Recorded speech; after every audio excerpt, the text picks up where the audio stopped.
To access the back of the machine, you first going to need to remove 1, 2, 3, 4, 5, 6, 7 screws from the back of the machine.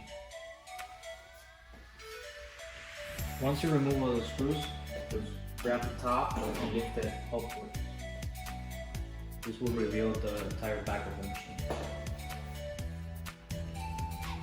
For this video, I wanted to show both options. One with the 5-gallon water jug, which it will require an optional pump. This is not included in the machine. Basically, this is the one that you have a hose that goes out of the outlet of the pump. Then you're going to have a hose that's gonna feed the air brake tank or the water reservoir. In this case, it will need to be switched. Again, this pump or this option, it's not included. You need to request it. So the regular standard option is the water valve. This is the one that comes with the machine for a water main. So it goes from the water valve and then it goes into the water reservoir. Then in the water reservoir you have the air brake tank, which is basically a float that it's managed by sensors and a switch in case of overflow. When it hits the right level of water, it will stop the pump or the water line from pumping water into the tank. Once this guy is full, then it goes through a counter, what we call the volumetric counter. This one counts the amount of water that this guy and the actual cup of coffee is requesting. So in that case, this guy counts and it says, well, you have enough water, also with the pressure, and it says you're full, so it stops everything from keep pumping water. Once the volumetric counter, the pump, and the reservoir detected that it has enough water, it stops. So it stops flowing water into it, and if for any reason the float, it goes down a little bit, and I'm gonna fake it here, it will pump water again until it hits the sensors again, and then it stops. Then you have the pump. The pump is the one that it pumps water into the actual boiler. This guy's hot right now, so it goes through the pump. It has some valves here, anti-return and anti-pressure. If it hasn't a lot of pressure going in because there's no water going into it, it goes back in, it loops back into the pump. And then the one coming out, it never goes back in because it has an anti-return valve. So this valve doesn't allow the water to go back into the pump. This one, in case it has a lot of pressure not going into in this way, it goes back and loops back into the pump, so it will loop back. Okay, and this inlet is coming from the volumetric counter. That's where it's coming from the pump. Then it goes into the boiler, and then you have this small fitting by pressure. This is why the hose is so small, because it pumps a lot of pressure into it.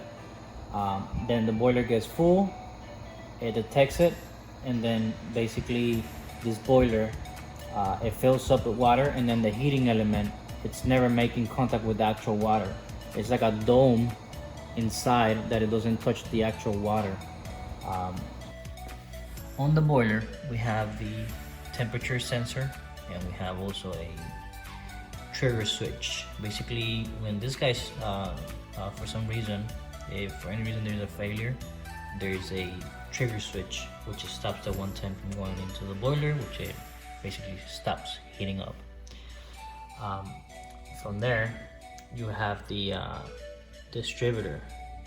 This will be a pressure into it. Then we have our distributor.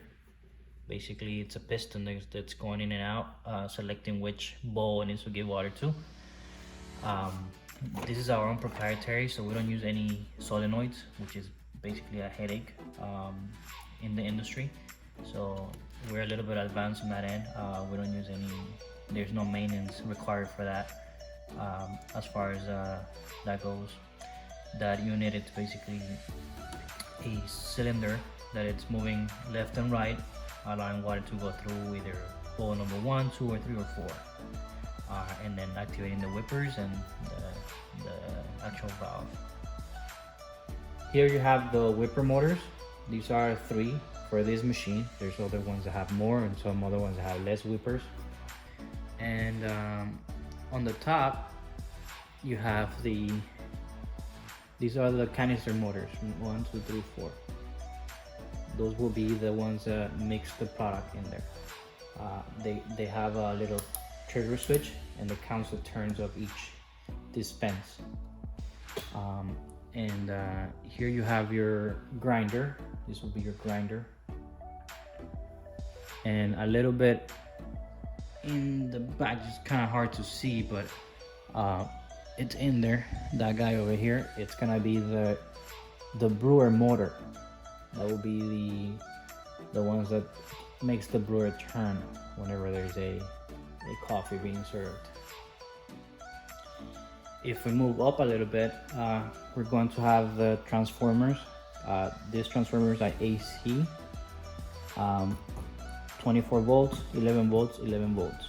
From there, each one, we have 3 pumps. They go into the actual motherboard. This will be the motherboard of the machine.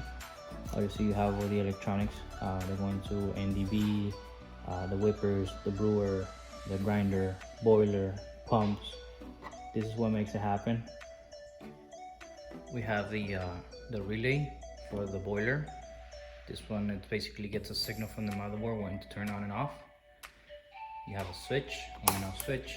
You have a little transformer for the LEDs to light up the panel of the front of the screen. And point out, it's basically everything that comes in from these 3 transformers, it's AC, and then it gets converted to DC. And that's how you get powered up all the 24 volt motors in the machine.